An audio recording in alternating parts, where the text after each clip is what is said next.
안녕하세요, 소연쌤입니다. 오늘 세 번째 챕터 동기기 같이 해보도록 할게요.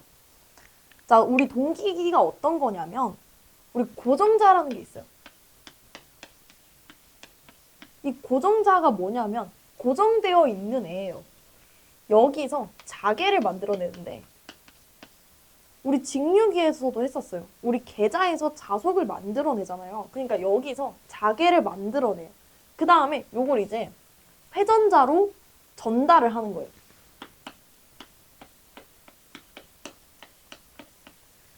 이 회전자로 전달을 하는데 근데 여기서 보면은 이 자계가 어떤 거냐면 회전자계예요. 그러니까 이 자기장이 계속 돌아가고 있다는 거예요. 이 돌아가는 자계를 이 회전자 쪽으로 넘겨줘서 자 여기에서는 실제 어떤 모터가 이렇게 회전을 하게 되는 거죠. 이 고정자라는 곳에서는 회전 자계를 만들어요. 그래서 이 회전 자계의 속도가 있어요.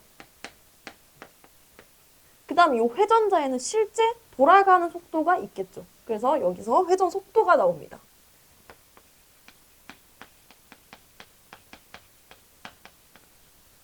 근데 여기서 지금 고정자에서 회전 자계를 만들어서 여기서 주문을 넣어요. 이렇게 움직여라 하고 주문을 넣는데 자 여기 이 속도랑 이 회전 속도랑 일치한다는 거예요. 그게 동기기예요. 자 원래는 이 회전자계가 이렇게 돌돌돌 돌아가게 되면은 이렇게 회전자로 옮겨가면서 오차가 좀 생기는데 이 동기기는 이 주문한 속도만큼 이 회전 속도가 같이 돌아갈 수 있다 하는 게 동기기입니다. 그래서 이 고정자랑 회전자랑 속도가 동기화 된다고 해서 우리 동기기라고 얘기를 하는 거예요. 그래서 동기기 특징은 어떤 게 있냐? 첫 번째, 속도가 일정해요. 속도가 동기 속도 ns로 일정하다라고 얘기를 하는 거죠.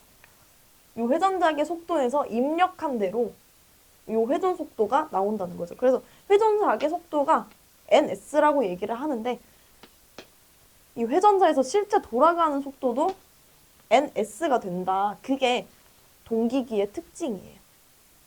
그 다음 두 번째. 이 동기기는 역률 조정이 가능해요. 우리 역률 뭐라고 했어요? 이 코사인 세타라고 했었죠. 이 코사인 세타를 조정이 가능해요. 우리 동기기 가장 큰 특징이 속도가 동기 속도로 일정하다라고 얘기를 해요. 그러니까 회전자계에서 만들어낸 이 동기 속도랑 실제 돌아가는 속도랑 똑같다라고 얘기를 하는데 자, 이거 똑같으니까 좀 안정되어 있어요. 그래서 효율이 좋다는 게 특징입니다.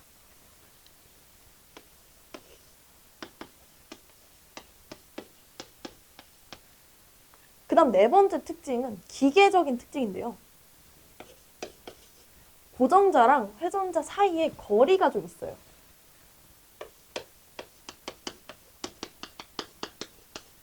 그 여기에 있는 요 틈을 우리는 공극이라고 불러요. 근데 이 고정자랑 회전자 사이 이 공극이 넓다는 거예요. 그래서 생기는 장점이 어떤 거냐? 이 회전자가 실제로 회전을 하면서 좀 진동이 좀 있을 거예요. 근데 이 진동이 고정자한테 영향을 미칠 때가 있어요. 그러면 우리 효율이 좀 안 좋아지겠죠. 근데 이 회전자랑 고정자랑 사이에 거리가 좀 있다 보니까 여기에서 덜덜덜덜 거리는 이 진동이 고정자한테 전달이 안 돼요. 그래서 좀 안정적이라는 겁니다. 그리고 다섯 번째 특징은 이 회전자계 속도랑 이 실제 회전 속도에 관한 얘기인데 우리가 이 회전자계가 처음부터 이 속도는 아닐 거예요. 처음에 속도가 0이었다가 이렇게 올라가죠.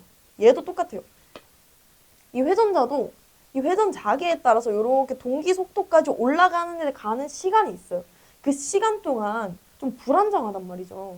그러니까 이 동기기는 요 동기 속도 ns에 다다르면 정말 안정적인데 그 전까지 여기 올라가는 요 순간에는 좀 불안정하다는 겁니다. 그래서 도와줄 뭔가가 필요해요.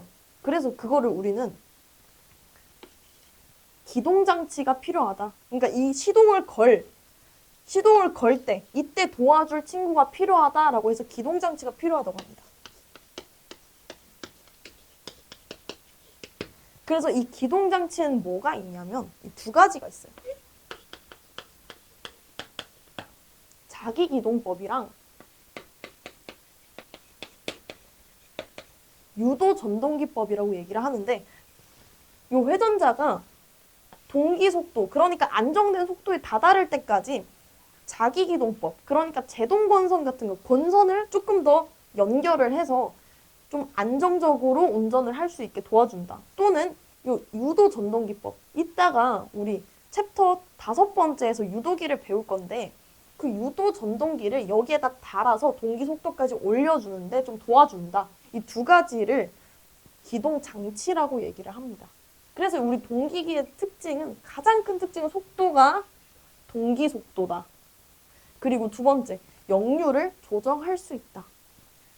자, 이 두 가지 특징 때문에 우리 효율이 좋고, 그 다음에 기계적인 특징으로는 고정자랑 회전자 사이에 공극이 넓기 때문에 안정적이다. 그 다음 5번째, 동기 속도까지 올라가기 위해서 필요한 기동장치가 있다. 여기까지 알면 동기기 특징 다 안 겁니다. 자, 전기자 권선법에 대해서 좀 알아볼게요. 우리 권선법이라는 게 기기를 만들 때 코일을 막 감아가지고 그걸 이제 어디다가 배치하느냐에 따라서 이 권선법이 달라진다라고 얘기를 하는데 그 배치하는 방법이 권선법이라는 거예요. 우리 동기기에는 어떤 거 많이 쓰냐? 이층권, 중권, 분포권, 단절권이에요. 근데 어떻게 결선하는지 이거 하나도 알 필요가 없고 이 두 가지만 알면 돼요. 분포권이랑 단절권. 이 두 가지를 왜 쓰는지 요것만 알고 가면 된다는 겁니다. 그래서 동기기가 분포권이랑 단절권을 사용하는 이유는 이렇게 물어봐요. 그러면 자, 얘네 안 쓰면 노이즈가 엄청 많이 껴요. 그러니까 고조파가 많이 끼는데 그 고조파를 제거를 한다는 거예요. 자, 만약에 분포권이랑 단절권 안 쓰면 어떻게 되냐면 파형에 이 고조파가 껴서 막 이런 식으로 파형이 만들어져요. 그럼 이거 쓰기 힘들겠죠. 그러니까 자, 여기서 권선법을 달리해서 고조파를 제거해주면 이렇게 매끈하게 나올 수 있다는 거죠. 그래서 이 고조파를 제거해서 어떤 결과가 있냐? 파형을 개선한다. 그래서 이 권선법에는 이 한 문제가 진짜 많이 나오는데 분포권이나 단절권을 사용하는 이유는 하고 뭐 1번 역류를 개선하기 위해서 뭐 이런 식으로 막 나와요. 근데 거기서 이 고조파를 제거해서 파형을 개선하기 위해서 요거 찍으면 된다는 겁니다. 그게 끝이에요. 그래서 전기적 권선법에서는 다음 중 동기기에 권선법이 아닌 것은 요거 하나 나오고 그 다음 두 번째 분포권이나 단절권을 사용하는 이유는 요 두 가지만 기억하면 된다는 겁니다. 자, 다음은 동기기의 회전수인데요. 우리 아까 얘기했어요. 회전 자개에서 이 자개가 자속이 돌아가요. 무슨 속도로? 동기 속도로 돌아가요. 근데 이게 회전자로 들어가요. 그래서 기기가 실제로 회전하는 속도도 동기 속도예요. 근데 이 속도가 몇이냐? 라고 물었을 때 계산할 수 있는 게 동기기의 회전수예요. 그래서 보면은 우리 일단 회전 속도는 n이라고 얘기를 하고 단위는 rpm을 씁니다. 자, rpm이 어떤 거냐면 1분 동안 몇 바퀴 돌아갔냐라고 묻는 거예요. 그래서 이걸 어떻게 쓰냐? 자, 동기기 회전수는 동기 속도 ns를 쓰고 그 다음에 p분의 120f 요렇게 써요. 자, 요게 뭐냐면 p는 극수, 자석 개수고 그 다음에 f는 뭐예요? f는 주파수겠죠. 그래서 요렇게 쓰고 그 다음에 rpm 요렇게 써주면 된다는 겁니다. 그래서 문제에서 어떤 식으로 나오냐면 6급이고 그 다음에 주파수 f가 60이래요. 자, 이때 동기 속도는 이렇게 물어봐요. 그럼 동기 속도씩 써준 다음에 p분의 120f 요거 써주고 그 다음에 여기다 대입을 하면 되겠죠. 자, 대입해주면 6분의 120 곱하기 60. 자, 이거 계산을 해주면 1200 나오죠. 자, 이런 식으로 계산을 해주면 된다는 거고, 요 의미는 지금 1분에 1200바퀴를 돈다는 거예요. 동기기의 회전수는 많이 나오니까 요거는 꼭 암기하셔야 됩니다. 단락비를 이제 알아볼 건데요. 단락비가 어떤 거냐면 우리 기기를 안정적으로 운전하는 게 정말 중요해요. 근데 이 안정적인 척도를 이 단락비라는 걸로 알 수가 있다는 거예요. 그래서 단락비는 우리 K라고 얘기를 하고, 그 다음에 이거 어떻게 계산을 하냐면 단락 전에 전격 전류라는 게 있고, 그 다음에 단락했을 때 전류가 있어요. 이게 어떤 거냐면 어떤 기기를 이제 돌아가게 한 다음에 여기다가 부하를 물리잖아요. 근데 이 전격 부하라는 거를 물렸을 때 이때 흐르는 전류가 전격 전류라고 하고 IN이라고 얘기를 해요. 그 다음 두 번째, 자, 어떤 기기를 이렇게 운전을 하고 여기다 부하를 물리는 게 아니라 여기를 그냥 두 개를 그냥 이어버리는 거예요. 이게 단락이라고 얘기를 하는데 이때 여기에 흐르는 전류가 있을 거 아니에요. 그 전류를 IS라고 얘기를 해요. 그래서 이 단락비가 높으면 안정적으로 운전을 하고 있다는 뜻인데, 자, 여기서 보면은 단락비 K를 어떻게 구하냐면 K는 전격 전류분의 단락 전류를 해주면 됩니다. 그래서 IN분의 IS 이렇게 표현을 할 수가 있는 거죠. 단락비를 계산할 수 있는 건 한 가지가 더 있어요. 그게 뭐냐면 퍼센트 임피던스 분의 100. 자, 이 퍼센트 임피던스는 이 기기에 몇 퍼센트의 임피던스가 들어갔냐라고 얘기를 하는 건데, 자, 이거를 우리가 어떻게 부르냐면 동기 임피던스라고 불러요. 그래서 동기 임피던스가 얼마인데 단락비를 구해라 하면 여기다가 그냥 넣어주면 되겠죠. 그래서 단락비가 크면 안정도가 좋다고 했어요. 그러면 단락비가 그냥 계속 크면은 단락비가 엄청 높으면 좋은 거 아니냐라고 생각을 하실 수도 있는데, 자, 여기서 보면은 단락비가 클 때 동기기의 특성이라고 해서 요게 문제에 좀 많이 나옵니다. 그래서 요거 특성 한번 알아볼게요. 자, 여기서 보면은 동기 임피던스가 작다라고 하는데 동기 임피던스 아까 어디서 했어요? 여기서 했었죠. 자, 여기서 보면은 단락비가 컸을 때 동기 임피던스는 어떻게 했어요? 작겠죠. 이게 커지려면 여기 있는 이 분모가 작아져야 되니까. 그래서 보면은 동기 임피던스가 작다라고 할 수 있는 거죠. 그 다음에 이런 임피던스가 작으니까 전압 강화도 작게 되겠죠. 그 다음에 전압 변동률도 작아지겠죠. 이따가 배울 건데 전기자 반작용도 작아집니다. 이 전기자 반작용이 어떤 거냐면 우리 기기를 운전할 때 자기장이 있어야 되는데 그 자기장을 방해하는 요소가 이 전기자 반작용이에요. 우리 직류기에서도 한번 언급을 했었는데 이 전기자 반작용이 커지면 안정도가 줄어들겠죠. 그래서 이 전기자 반작용 안정도를 해치는 요소인데 이 전기자 반작용이 작아진다는 겁니다. 그래서 이렇게 불안정하게 하는 이 요소들이 모두 작아지면서 안정도가 좋다라고 하는 거죠. 근데 단락비가 마냥 높으면 좋은 건 아니에요. 왜냐하면 효율이 낮아집니다. 그래서 이 단락비는 적당한 값을 정해서 안정적으로도 운전할 수 있고 그 다음에 효율적으로도 운전할 수 있게 그렇게 정해야 한다는 거죠. 그래서 여기서 많이 나오는 건 어떤 거냐? 단락비 구해라. 그 다음에 단락비가 클 때 어떤 일이 일어나냐? 이거 두 개가 많이 나오니까 요거 두 개는 꼭 알아가셔야 됩니다. 자, 다음은 전기자 반작용인데요. 이 전기자 반작용, 아까 단락비에서 잠깐 언급하고 넘어왔었어요. 이 전기자 반작용이 어떤 거냐면 우리 기기는 항상 자기장이 있어요. 이 자기장 어디서 나와요? 계자에서 나오죠. 근데 이 계자에서 나오는 자속이 어디로 가요? 전기자로 가죠. 그래서 이 전기자에는 전류가 흐르게 됩니다. 자, 전류가 흐르게 되는데 이 전류가 생기면 이 주변에 자기장이 생겨요. 근데 이 자기장이 여기 이 계자에 있는 주 자속한테 영향을 준다는 거예요. 그래서 생기는 일이 어떤 거냐? 자, 세 가지가 있는데 일단 첫 번째 감자작용이에요. 감자작용이 여기는 자가 자속이고 이 감은 뭐겠어요? 감소겠죠. 그래서 자속이 감소한다. 그 다음에 증자작용이라는 게 있어요. 증자는 뭐겠어요? 자, 자는 자속이고 증은 뭐예요? 증가겠죠.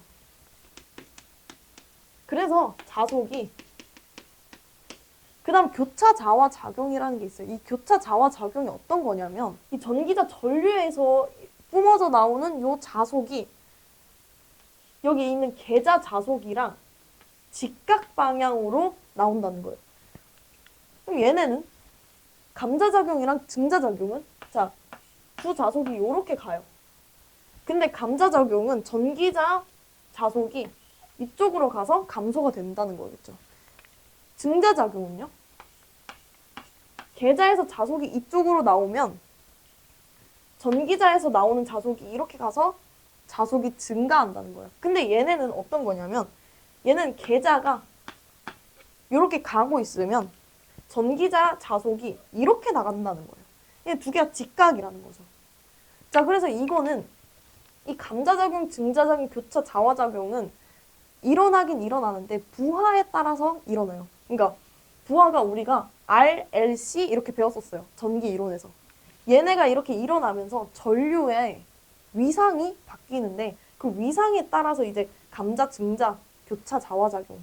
그래서 이 부하에 따라서 R 부하를 달았을 때 감자인지 증자인지 교차인지 요거를 생각을 해야 된다는 거예요. 그래서 보면은 우리 R 부하일 때는 전류랑 전압이 동상이었죠. L 부하는 어땠어요? L 부하는 전류가 몇 도 뒤졌어요? 90도 뒤졌었죠. C 부하는요? C 부하는 전류가 90도 앞선다고 했어요. 자, 그리고 동기 발전기에서 그리고 동기 전동기에서 각 부하에 따라서 나오는 작용이 달라요. 그래서 이 두 개 따로 알아볼 거예요. 일단 동기 발전기에서 R 부하일 때 전기자 반작용이 일어나면 교차 자화 작용이 일어납니다. 그 다음에 이 동기 발전기에서 L 부하, 그러니까 전류가 90도 뒤졌을 때 이때는 자속이 감소해요. 전기자 반작용이 일어났을 때 자속이 감소된다는 겁니다. 그래서 여기서 감자작용이 나오겠죠. 그 다음에 발전기에서 C 부하를 달았을 때는 그러니까 전류가 90도 앞서는 이런 상황에서 전기자 반작용이 일어났다 하면은 증자작용이 일어납니다. 자, 그래서 발전기에서는 이렇게 일어난대요. 그럼 전동기에서는요? 똑같이 R 부하에서는 교차 자화 작용이 나와요. 근데 L 부하에서는 이 발전기랑 반대된다고 생각을 하면 돼요. 그래서 L 부하에서는 전동기에서 증자작용이 일어나요. 그럼 전동기에서 C 부하 달면 어떻겠어요? 감자작용이 일어나겠죠. 그래서 이 발전기 하나만 외우고 전동기는 이렇게 두 개 바꿔주면 되겠죠. 자, 이거 왜 하냐면 문제에서 이런 식으로 나와요. 자, 동기 발전기가 L부하 또는 전류가 90도 뒤지고 있을 때 그때 전기자 반작용이 일어났다. 그때 나타나는 현상은 이렇게 물어봐요. 그러면 감자작용 이런 식으로 맞출 수 있어야 된다는 거예요. 그래서 여기서 외울 때 이거 다 외우기 너무 힘들잖아요. 그래서 발전기 하나만 외운 다음에 얘네 둘이 바꿔주면 되겠죠. 전동기에서는. 그래서 어떻게 외우냐. 증자작용일 때는 C 부하다. 어디서? 발전기에서. 그래서 C 그리고 발전기 증자 해서 이 앞 글자만 따면 된다는 거예요. 자, 그 C 그리고 이거 증자 요렇게 외우시면 됩니다. 요렇게 외운 다음에 다른 거는 R 부하는 교차 자화작용 둘 다 똑같으니까 외울 필요 없겠죠. 얘네 둘이 헷갈리니까 C 그리고 발전기 증자 요 세 개 외운 다음에 다른 거는 끼워 맞춰 넣으면 되겠죠. 자, 다음 V곡선입니다. 이 V곡선이 어떤 거냐면 우리 동기기 특징 중에 하나가 있었어요. 어떤 거냐면 역률이 조정이 된다는 거예요. 그러니까 요거 있죠. 요게 0부터 1까지 조정이 된다는 겁니다. 자, 이거 어떤 식으로 쓰냐면 자, 우리가 발전기에서 발전소에서 전기를 만들어요. 그 다음에 이 발전기에서 바로 집으로 오는 거 아니잖아요. 어디로 가요? 자, 발전기가 이렇게 이동을 하겠죠. 그걸 우리가 송전이라고 얘기를 해요. 그 다음에 이 송전하고 뭐 어쩌고 저쩌고 한 다음에 배전. 우리 집으로 오는 거예요, 우리 집. 자, 근데 이 발전기에서 전기를 만들고 이렇게 이동하는 이 동안에 역률이 많이 낮아지게 돼요. 그러니까 우리가 실제로 쓸 수 있는 전력이 많이 낮아진다는 거죠. 그래서 이걸 보상하기 위해서 우리가 동기기에서 이 역률을 조정시킨 다음에 여기다 넣어주는 거예요.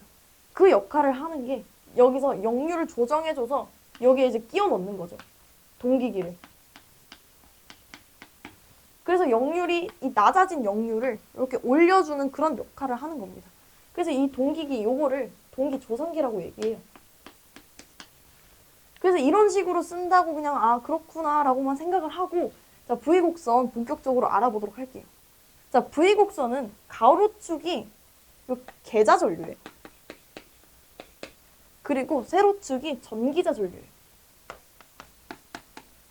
자, 그리고 이렇게 V자로 이렇게 그래프가 만들어지는데, 자, 여기에서 요 중점, 여기가 역률이 1이 되는 순간이에요. 역률이 1이 되는 순간이고, 이쪽으로 가면은 앞선 역률이 돼요. 그러니까 작아지는데, 근데 대신 앞선 역률이 된다는 거예요. 그 다음에 이 뒤쪽으로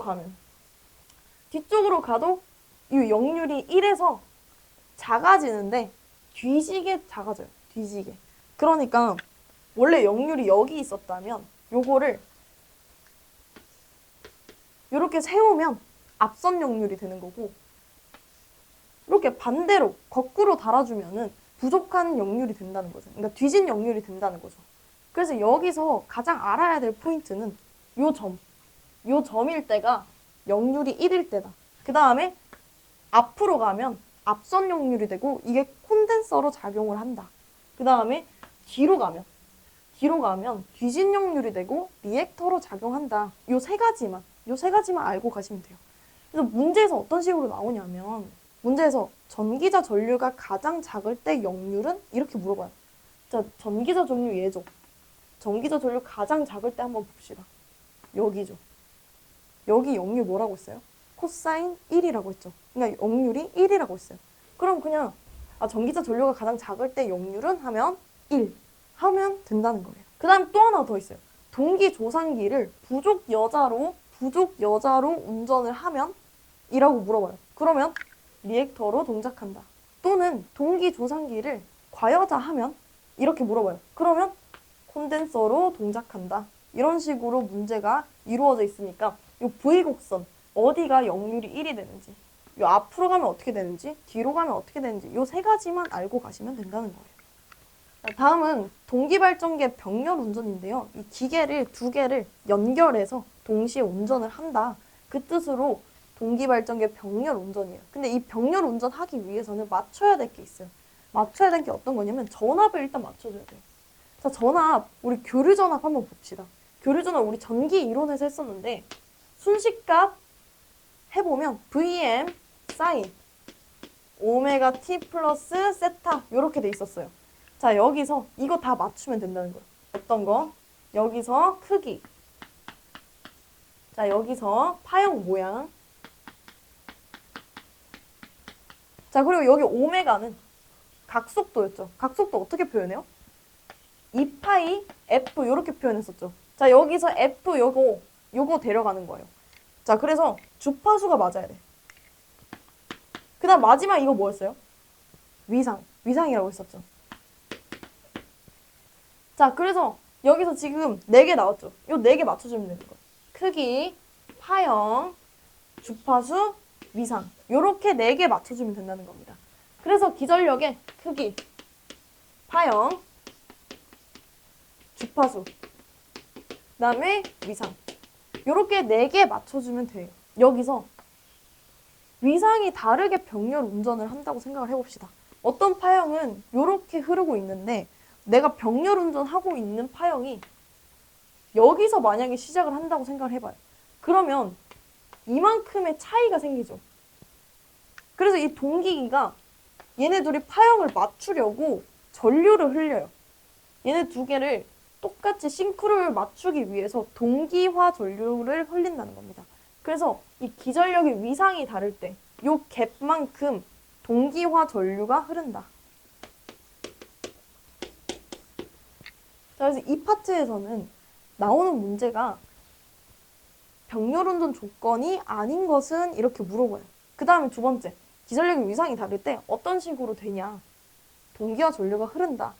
이 두 가지 유형이 정말 많이 나오니까 요거 두 개는 암기를 하고 넘어가셔야 돼요. 자, 다음은 난조와 안정도 향상 대책인데요. 자, 여기서 보면은 난조라는 게 있어요. 이 난조가 우리 평소에도 컨디션 난조 뭐 이런 식으로 얘기를 많이 하는데 우리 동기기는 동기 속도에서 정말 안정되게 잘 운전이 된다고 했어요. 근데 동기 속도에서 조금 떨어지면은 얘가 다시 동기 속도로 올라가기 위해서 덜덜덜덜 떨린단 말이죠. 그 떨리는 게 이 난조예요. 근데 이렇게 동기기가 덜덜덜 떨리게 되면은 운전하기가 어렵겠죠. 안정적으로 운전이 안 되겠죠. 그러니까 이 대책이 있는데 이 대책이 딱 하나예요. 제동건선 설치. 동기기 난조 대책으로 옳은 것은 이렇게 많이 나오니까 제동건선은 꼭 알고 가셔야 됩니다. 자, 다음은 안정도 대책인데요. 자, 우리 안정도 아까 하고 넘어왔었어요. 우리 단락비에서 잠깐 언급하고 넘어왔었죠. 단락비에서 단락비 크게 하면은 안정도가 높아진다라고 얘기를 했었어요. 그래서 단락비를 크게 한다가 안정도 향상 대책의 첫 번째 대책이겠죠. 그다음 두 번째, 동기 임피던스를 작게 한다. 자, 이거 단락비랑 똑같은 말이죠. 단락비 뭐였어요? 단락비 전격 전류분의 단락 전류. 그 다음에 동기 임피던스분의 100이라고 했어요. 근데 단락비 크게 하면 동기 임피던스 작아지겠죠. 그래서 단락비 크게 한다, 동기 임피던스를 작게 한다. 이거 두 개 똑같은 말이겠죠.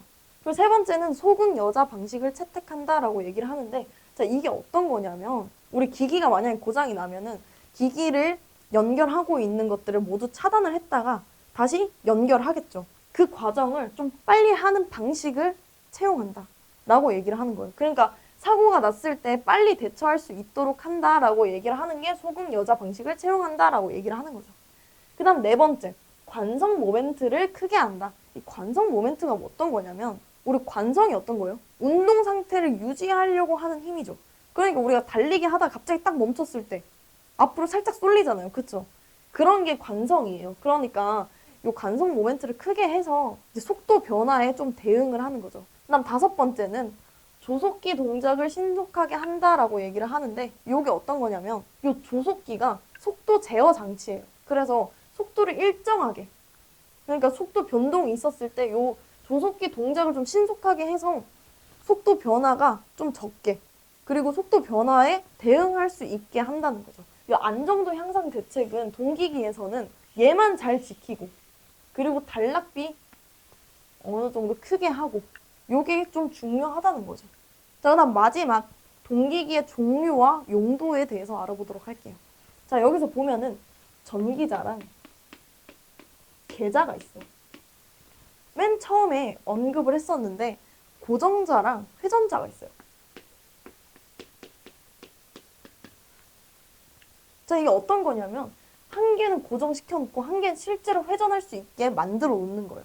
근데 이게 고정자가 전기자가 될 수도 있고 계자가 될 수도 있어요. 그 종류가 두 가지가 있다는 거죠.